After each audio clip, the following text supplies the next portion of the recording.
여기에 예지몽 관련된 썰 풀어도 괜찮을까? 막상 글 쓰려고 앉으니까 조심스러워지네. 이상한 사람으로 보이는 것에 내가 좀 트라우마가 있거든.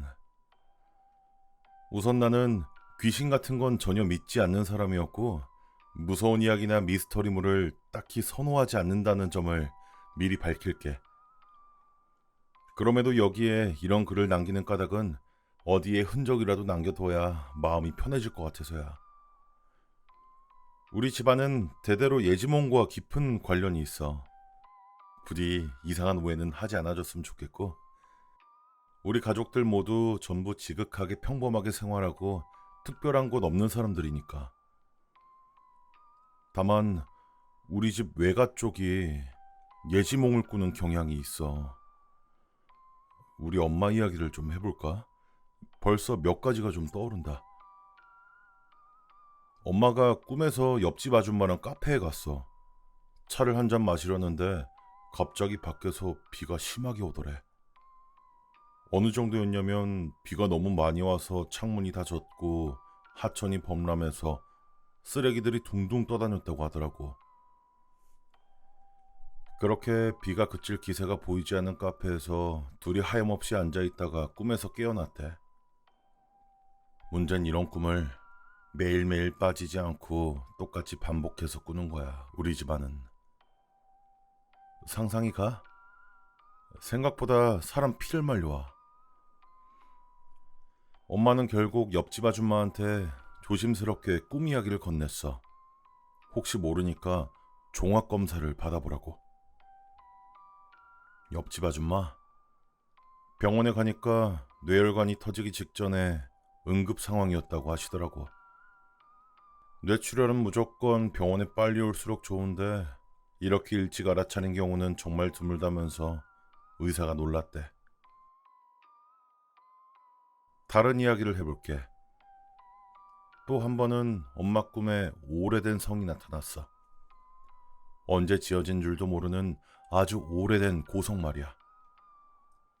성은 지하로 깊게 뻗어 있었고 무언가에 홀린 것처럼 엄마는 반복적인 나선형 계단을 계속해서 내려갔어.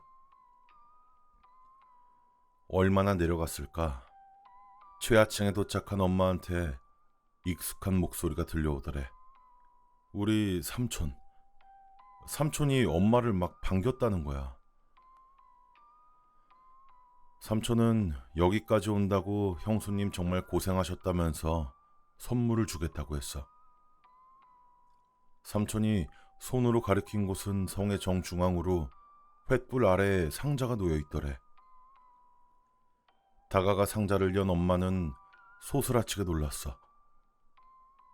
그 안에 썩은 오물이 들어있었고 구더기들이 꿈틀거리고 있었기 때문이야.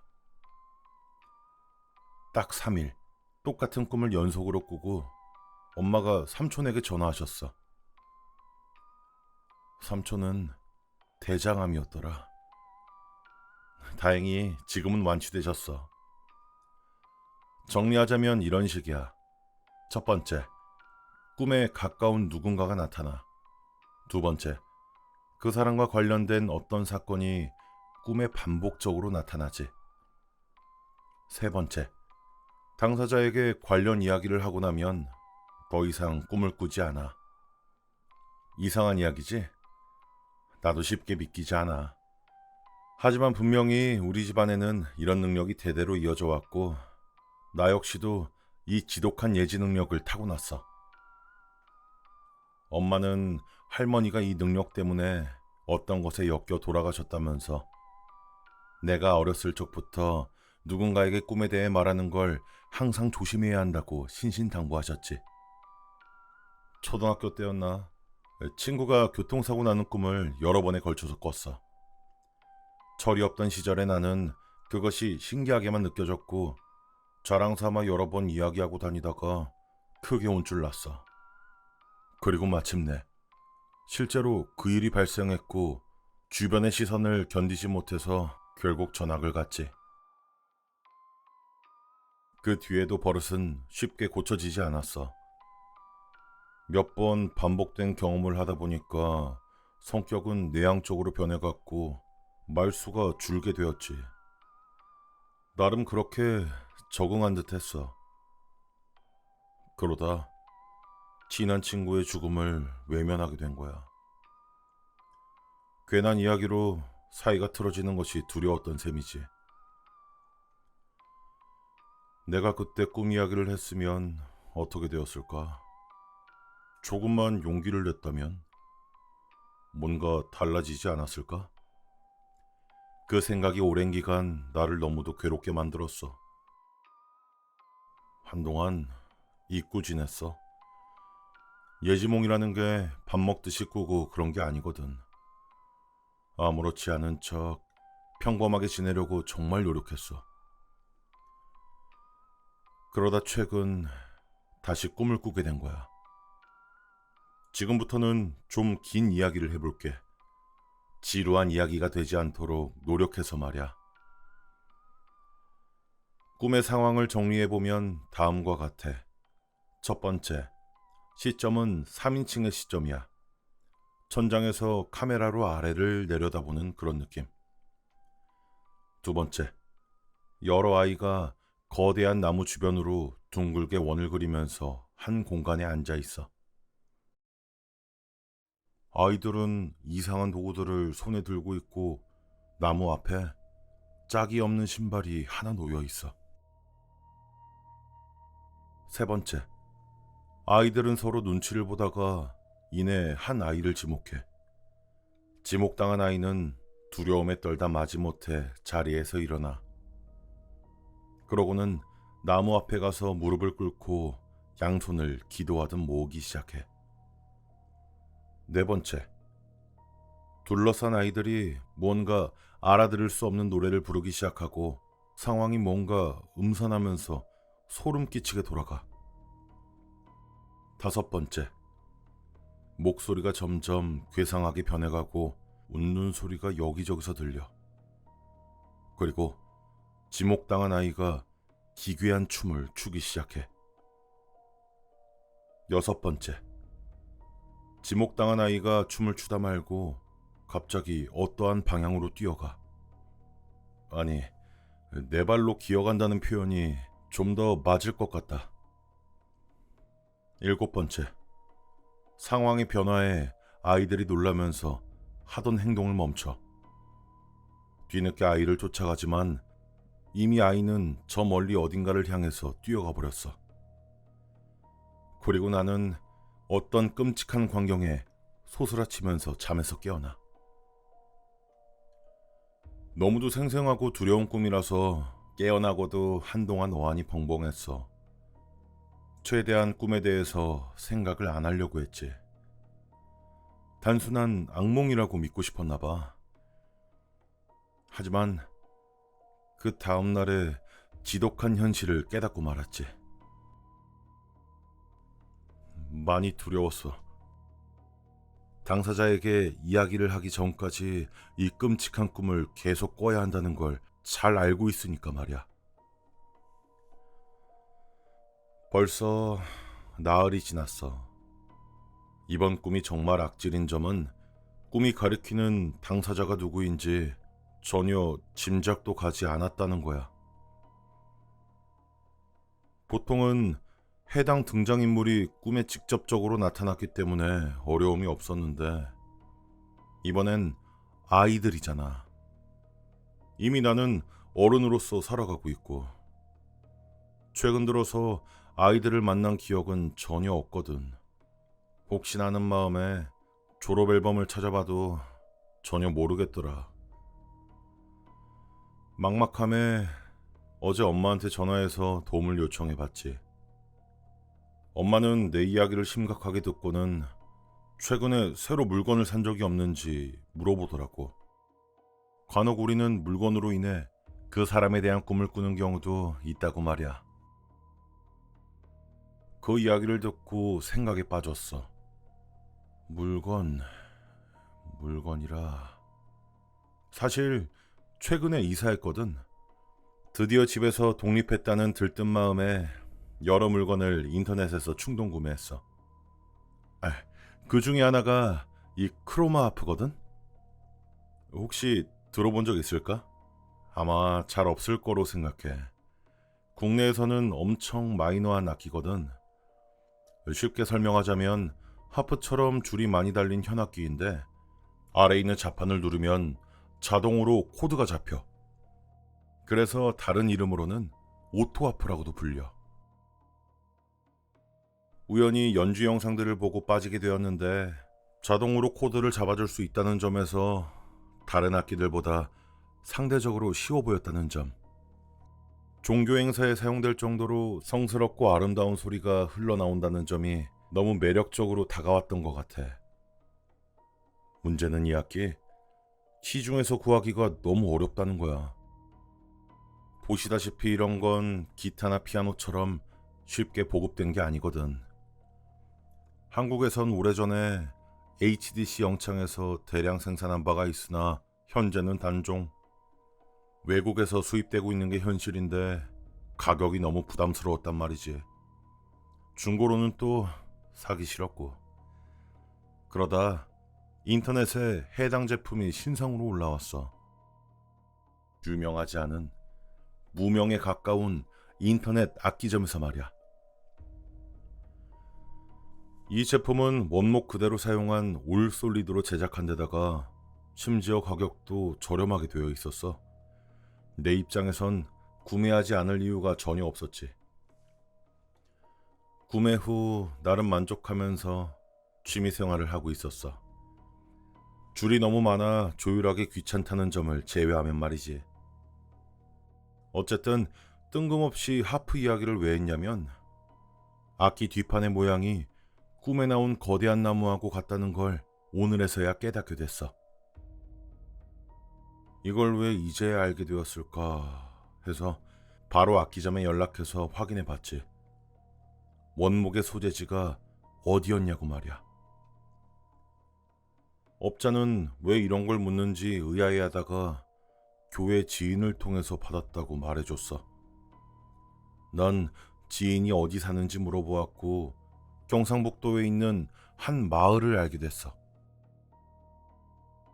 완전 외진 곳도 아니고 그렇다고 사람이 아예 없는 곳은 아닌 그런 소박한 마을. 관련해서 검색을 조금 해보니까 마을에 대한 기사들을 발견할 수 있었지. 경북의 한 마을에서 실종 사건 발생. 주변 지역을 중심으로 수색 작업을 진행. 아이의 실종. 마을에 수백 년 된 나무가 원인? 제거 여부를 두고 갑론을박. 수백 년 된 나무 결국 제거. 미신에 근거한 결정돼 불안감 해소. 미제 사건으로 기록되나 수사 종료에 가족은 애타는 마음. 기사들을 요약하자면 이거야. 경상북도 한 마을에서 실종 사건이 일어났어. 연휴 때와 다름없이 학교를 마친 아이들이 옹기종기 모여서 놀았지. 아이들은 항상 오늘은 뭐하고 놀지가 고민거리였어. 그러다 한 아이가 새로 산 신발을 자랑하기 시작했고 어느샌가 놀이의 주제가 신발 멀리 던지기로 정해진 거야. 새로 산 신발도 하늘 높이 떠올랐어. 문젠 어디에 착륙했는지 도통 아무리 찾아봐도 신발이 보이지 않는 거야. 신발을 잃어버린 아이는 울상이 되었고 집에 가서 부모님에게 혼날 생각에 벌벌 떨었어. 그러다 한 아이가 제안을 하나 한 거야. 마을 한 가운데 있는 고목, 그 고목에 소원을 빌면 찾을 수 있다고. 어떤 신문기사에 춘향이 놀이라는 게 인용되어 있더라고. 관련 내용도 찾아봤지. 이건 한국민속백과사전의 기록이야. 춘향이 놀이는 특히 무엇인가를 잊어버렸을 때 또는 이것이나 저것을 선택해야 했을 때 많이 했는데 그 연원에 대해선 정확히 알려진 바가 없다. 이를 방망이점이라고도 했다. 순례가 된 사람은 무릎을 꿇고 앉아서 양손을 합장하고 춘향이 혼이 내리기를 기원한다. 순례 주위에 둘러앉은 여성들도 청혼하는 주문을 외운다. 순례의 양손이 점차 벌어지게 되면 춘향이의 영혼이 강림한 것으로 여겼다. 이때 앉아있던 순례는 일어나 춤을 추고 노래를 한다. 지역에 따라 순례는 신대와 같은 도구를 이용하기도 하며 반지, 비니와 같은 장신구 또는 빈시루 등을 이용하기도 한다. 춘향이 노래를 부르면 춘향의 신이 놀이를 하는 아이의 몸에 내린다. 가운데 앉은 순례에게 신이 다가와서 그 뒤에 있는 아이의 궁금한 것을 물으면 알려준다. 없어진 물건이 어디 있느냐고 하면 신이 내려서 문을 열고 나가 있는 곳을 가리키기도 한다. 어떻게 보면 신내림의 과정이 고스란히 담긴 놀이라고 할 수 있다.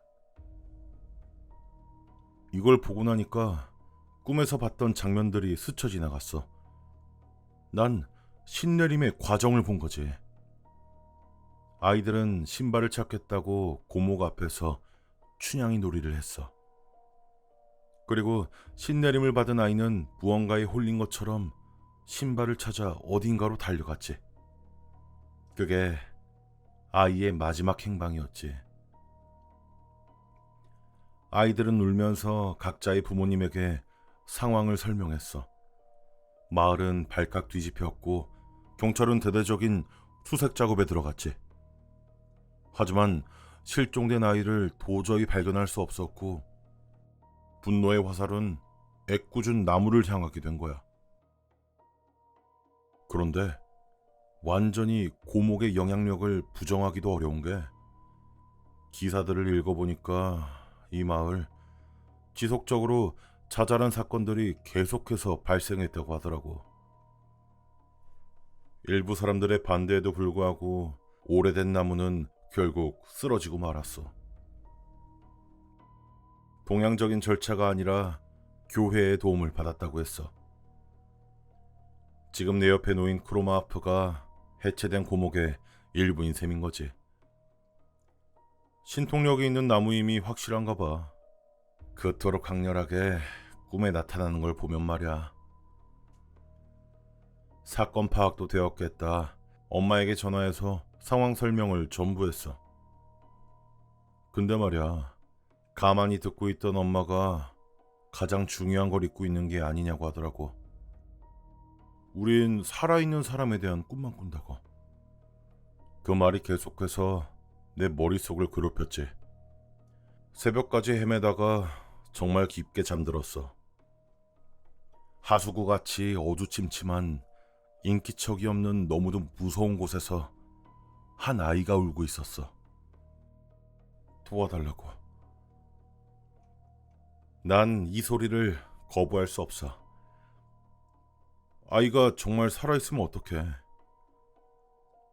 수사가 종료된 상황에서 누가 아이를 구할 수 있는데 누가 죽었다고 증명할 수 있냐 이거야. 살아있다면 어떡할 거냐고. 그렇게 생각해. 고목의 일부가 왜 하필이면 나에게 왔을까? 내가 누군가를 구하지 못해서 평생 죄책감 속에 살아왔던 것이 지금의 선택으로 누군가를 구할 수 있다면 모두 씻겨나가지 않을까 하고. 이상한 소리지? 맞아. 이상한 사람이 하는 이상한 소리. 그럼에도 여기에 글을 남기는 이유는 누군가는 이런 이상한 이야기를 기억해줬으면 하는 그런 마음이 커서야. 필요한 짐은 모두 챙겼어. 이따가 그 마을로 출발할 예정이야. 한편으로는 두렵기도 하면서 또 이상하게 용기가 생기기도 해. 들어줘서 정말 고마워. 만약 좋은 소식이 생긴다면 여기에 또 다른 썰을 풀어볼게. 정말 그렇게 되었으면 좋겠네.